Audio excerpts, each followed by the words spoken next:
En guise de programme, pour le cours de Alexandre Grothendieck, Introduction à la recherche, 1978-1979. Quand une curiosité intense anime une recherche, nous avançons comme portés par des ailes impatientes. Ne sommes-nous alors téméraires esquifs aux voiles tendues qui avidement labourent l'inépuisable océan ? Oui, de toutes parts sommes-nous entourés de brumes mouvantes, sans cesse prenant corps et s'éclairant sous les yeux qui les fouillent, sans cesse se dérobant pour mieux nous provoquer à les pénétrer, et nous exultons en le mystère de toute nouvelle énigme entrevue, par notre regard pressant dépouillé de ces voiles de brume, pour être connus en mystère nouveau. L'ardente curiosité seule est créatrice. Elle nous porte droit au cœur même de l'inconnu. N'est-ce pas elle notre seul et véritable héritage, déposé en chacun de nous dès avant que nous fussions enfantés ? Graine imperceptible dont pourtant naît la fleur aux 1000 pétales comme l'arbre à la ramure innombrable ? Il n'y a rien qui ne naisse d'elle. Et pour peu que nous la laissions s'épanouir en nous, il n'y a rien que ne puisse enfanter notre seule soif de connaître. Elle seule nous donne des ailes. Elle seule anime l'élan qui nous porte au cœur des choses. Où elle naît, il n'y a création ni amour. Quand cette soif est absente, quel sens reste-t-il à notre vie ? Quel sens à un travail où il n'y a création ni amour ? Que reste-t-il donc quand il ne semble plus y avoir trace de l'enfant en nous qui joue et qui interroge ? Quel est l'avenir d'un monde qui laisse périr son unique héritage ? Les 3 dernières années, j'ai enseigné comme un aveugle peindrait. Je parlais de choses que je découvrais à mesure à des personnes venues m'écouter par quelque étrange obligation. Certes, les choses vues et dites étaient si tangibles et si simples qu'un enfant curieux les pouvait découvrir avec moi, comme compagnon de jeu. Et je parlais comme j'aurais parlé à cet enfant ou à moi-même. Et porté par ce dialogue imaginaire, je restais aveugle au fait que je monologuais, devant des écoliers appliqués à prendre les notes d'un cours qui ne les concernait pas. Seul l'examen les concernait.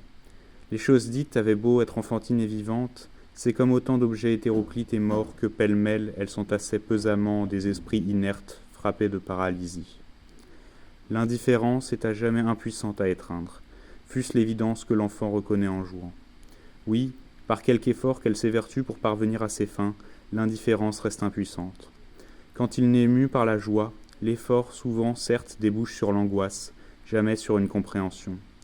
Où il n'y a compréhension, peut-il y avoir maîtrise ? À mon insu, prisonnier inconscient des charmes d'un solitaire voyage de découverte, je n'ai fait que perpétuer en des écoliers sans voix les vieilles angoisses, les vieilles impuissances. Quelques notes de fin d'année, griffonnées d'une main lasse sur des copies d'examen écrites sans conviction et lues sans plaisir. Un ou deux laissés pour compte, décidément irrécupérables. Voilà à quoi se réduit presque le dérisoire bilan de 3 années d'activité enseignante. Et maintenant ?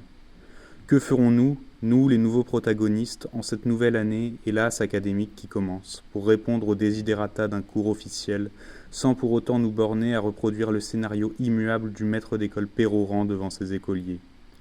Tout enseignement est castrateur, tout discours vain qui ne s'adresse à des êtres dont la curiosité déjà ne soit en éveil. Quand la curiosité est absente, et effacée peut-être jusqu'au souvenir des temps reculés où elle était encore vivante en nous, que faire alors pour lui redonner vie ? Ceci est notre première, notre principale question, celle qui doit précéder toute autre. Tant qu'elle reste en suspens, tant que ne s'est éveillé en chacun le désir du jeu, toute incitation à un voyage de découverte qui serait fait en commun reste entièrement vide de sens. Notre principal propos, donc, sera de provoquer au jeu l'enfant qui sommeille dans l'écolier figé sur son bac, tout comme dans le maître. Mais est-ce bien au maître d'école de provoquer ainsi ? N'est-ce pas plutôt le rôle de chacun de nous de provoquer tous les autres, à commencer par lui-même ? Pour nous y inciter, ne faudrait-il, à défaut d'un intérêt préalable pour une matière dont au fond un écolier n'a que foutre, un sursaut de saine nausée devant la perspective de reprendre encore et toujours le sempiternel ballet mécanique, figurant falot dans le rite infiniment ressassé de notre propre castration ? Ou alors, le rite aurait-il fini par agir, et bel et bien châtrer en nous l'homme et la femme libres et créateurs ? Serions-nous réduits vraiment sans espoir au triste état d'homunculus studiendis ? En place alors, maître et écolier, pour exécuter, soumis, votre tour de danse. À nous de voir si nous serons l'enfant absorbé dans un jeu fascinant ou sautillante marionnette.